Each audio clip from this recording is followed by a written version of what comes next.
Здравейте на всички и днес ще ви покажа как да свирите солото на Джеймс Хетфилд от песента Nothing Else Matters.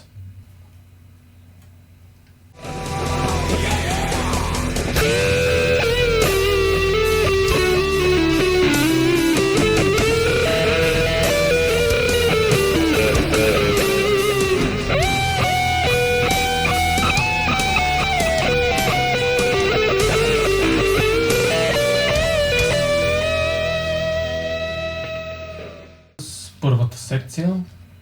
В първата секция имаме тази пръстовка, 12-та позиция.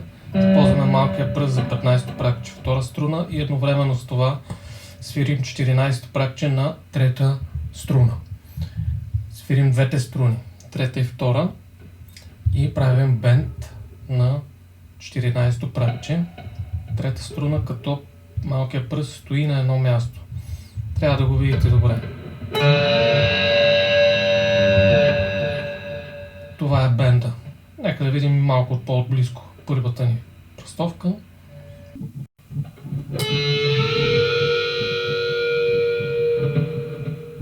След това продължаваме с 14-то пракче на трета струна. Отново имаме бенд, този път на единична струна. И връщаме. След това 12-то пракче на трета с показалец.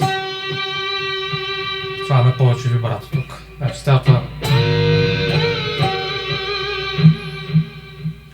След това правим един малък хамарон с безименния пръст на 14-то пракче, трета струна.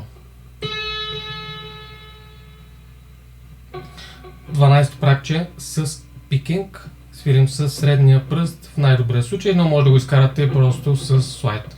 Да видим как ще се в оригинал обаче. 12-то пракче на трета струна с средния пръст. Pull-off към 11-то на трета струна, хамър на 12-то, pull-off. До сега получихме това.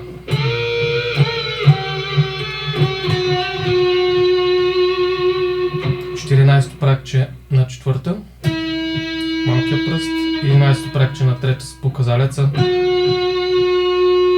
И сега със средния пръст свирим 12-то към 14-то с слайд. Тук завършва и първата секция. Да чуем сега първата секция как звучи.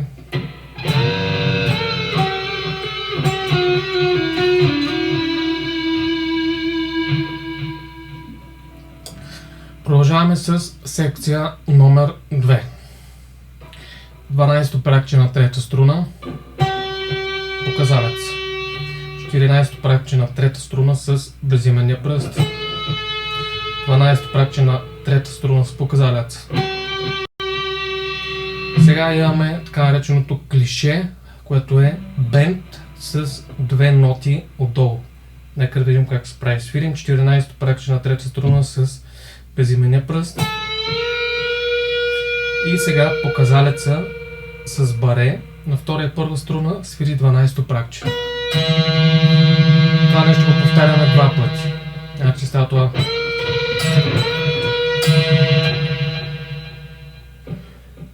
Петнайсто пракче на втора струна с малкия пръст.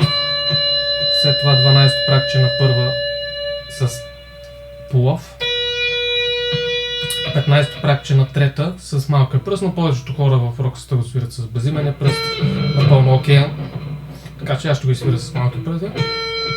15-то пракче на трета, 12-то пракче на втора. Аз ще сега стелата.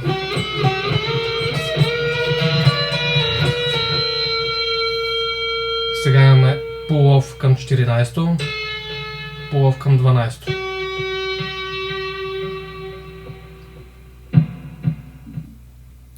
След 12-то пракче отново имаме бенд с релиз, т.е. това означава.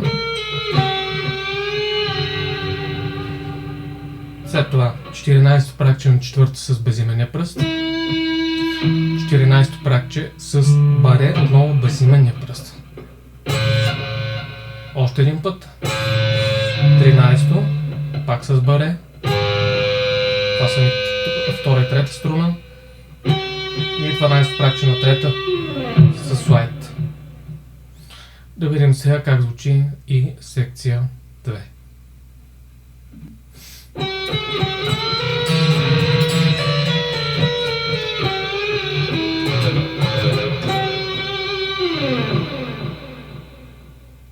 Продължаваме с секция 3 с малкия пръст, от което пракче си изберете, плъзгаме към 15-то пракче на първа струна.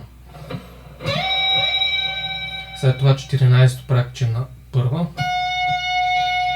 12-то пракче на втора, 15-то на първа, 14-то на първа, сега 15-то пракче към 17-то с слайд. Значи сега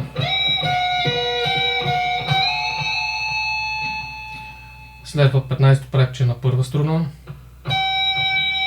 14-то пракче с пикинг пак на първа. Сега имаме хамър на 15-то, среден пръст, pull-off към 14-то, 12-то пракче с показалец, 12-то на втора, 15-то на първа малкия пръст, 14-то на първа с безименния, 12-то на втора с показалец. Значи тази секция е това.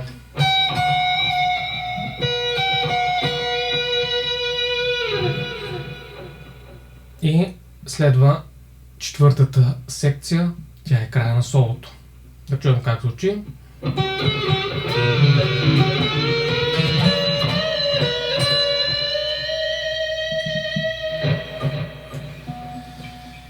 Почваме от 12-то пракче на трета струна с показалеца, 14-то пракче на трета с безименния, 12-то пракче на трета с показалеца, сега 15-то пракче на втора с малкия пръст, 14-то на трета, правим отново същия бенд като в началото, т.е.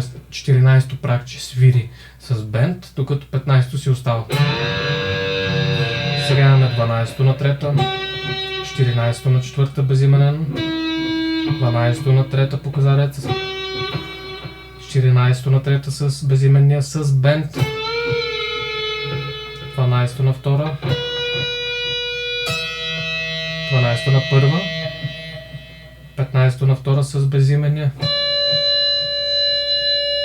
отново бенд, релиз, показалец на 12-то с pull-off и последната ни нота е един много хубав бенд пълен с вибрато.